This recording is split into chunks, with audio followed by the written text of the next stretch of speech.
Good morning. My name's Audra Waddle. I'm with AZ Queen Bee, and today we're just out checking some hives and seeing how the bees are doing. First thing I'm going to do is, well, I already did it. I lit my smoker, and we're going to give the bees a little puff of smoke. So bees communicate by two different ways. One is smell and one is by vibration. So I'm going to put a little bit of smoke into the hive. This is their entrance down here. And what the smoke does is it interrupts their communication. So bees, when they want to say something to each other, they have a little gland on their backside, and they have different scents that they can emit out to communicate different pieces. So if I give them a little bit of smoke, it interrupts that, and it also makes them think, oh, there's a little bit of a fire potentially, and I need to go eat a big lunch. So while I'm in the hive checking on them, they will have another task to do besides checking me out. They'll be eating lunch. So let's take a look, see what's going on in here.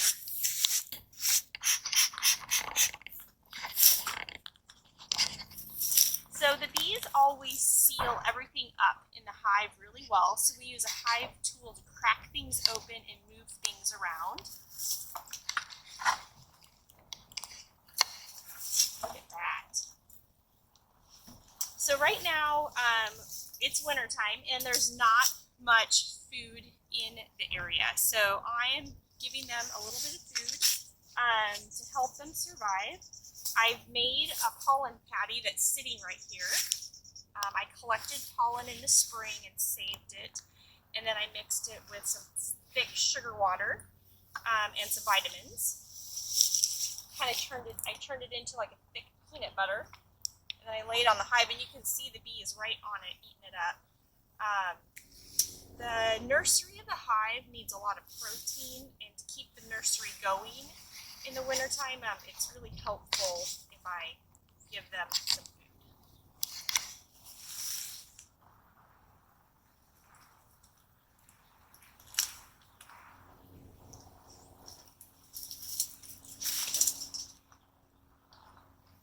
All right, so this is called a Langstroth hive. Mr. Langstroth came up with this, I don't know exactly how long ago, but a long time ago, 100 plus years ago. And it mimics a hive in nature. Each one of these long sections is called a frame, and it's all measured out, the distance between each frame to how a hive would be in nature, so they can adapt to these boxes quite easily. So again, I just have to like crack and move each frame, and then I can lift it out. So there's nothing going on this frame right now. Bees usually stay in the middle. They stay in the middle because that's where their warmth stays. They stay clustered together to keep their temperature of their hive nice. So we're starting to get into the hive a little bit here. There's some honey going on, just a little bit though.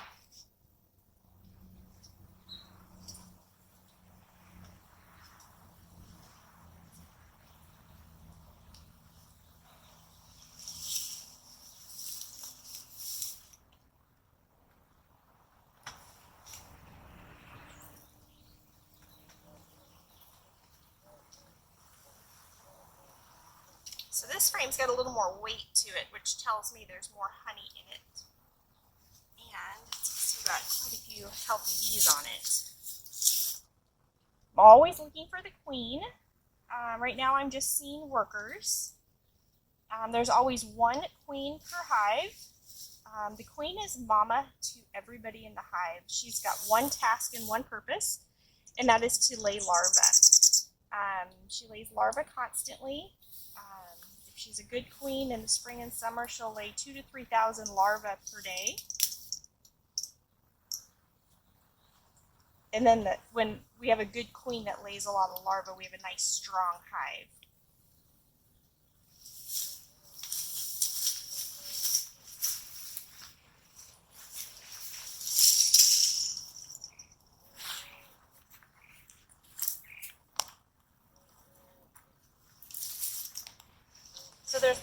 three types of bees in the hive. There's the worker, the queen, and the drones. The drones are the boys of the hive, and we don't really have drones in fall and winter. They're a spring and summer bee. The drones have one purpose, and one purpose only, and that is to mate with the queen if she needs to mate. This is an awesome frame. It's just loaded. The queen's one purpose is to lay the larvae, and the workers do everything else. They collect the pollen, they collect the nectar, and they collect the water needed. They clean the hive, they tend to the babies, and they tend to the queen.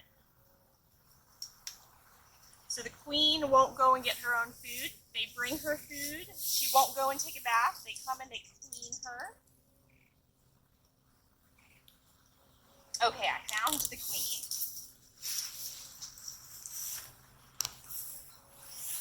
So I'm just going to gently kind of touch the bees so they kind of get out of our way so we can see her better.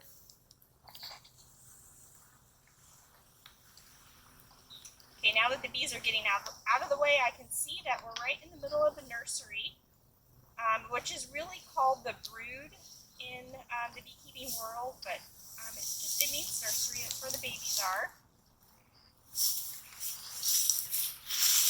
So the queen, I like to describe her as more long and elegant. So let me get a good grip on this frame. She is right here. Let's see if we can get the other girls out of the way. See that long, beautiful tail? She dips that beautiful long tail into the hexagon cell and drops one larva in each cell. So she kind of has to be designed differently so that she can get that task done. She gets it down in there straight and even. So let's see if we can clear this area off. See how we've got what looks kind of like overcooked scrambled eggs here? This is nursery. It's capped brood, as we call it. Not sure if you guys can see, but down in here, we've got like a crescent-shaped little worm down in there. That is a developing larva. It takes 21 days from when the queen lays the larva to when a brand new baby will emerge. When she emerges, the first task she will do is clean out the cell. Bees are extremely clean. Their hive is always immaculate. After she cleans out her cell, the next task will be immediately to start taking care of the rest of the nursery. Bees love to take care of their babies. It's really a sweet thing that they do. After that, they turn into workers and they start collecting pollen, nectar, and water. And then their last task of their life is to be a guard bee and take care of the hive. They live for approximately 4 to 6 weeks, and then after that they perish. So they live a very short and sweet life. They never sleep. They're always going. The term busy as a bee is because they're always busy. At night, everybody's home. They're tending to the babies. They're cleaning the house, making sure the queen has everything she needs because they recognize that she's the most important bee in the home. So let's check the rest of the frames and put the queen away safe.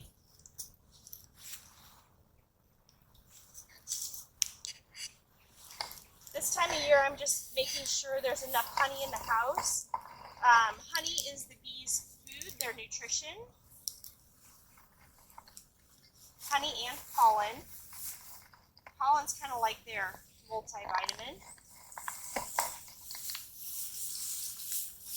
Never want my bees to be hungry. It would make me sad. This frame's got some weight on it also, so I can tell that there's some good honey in here.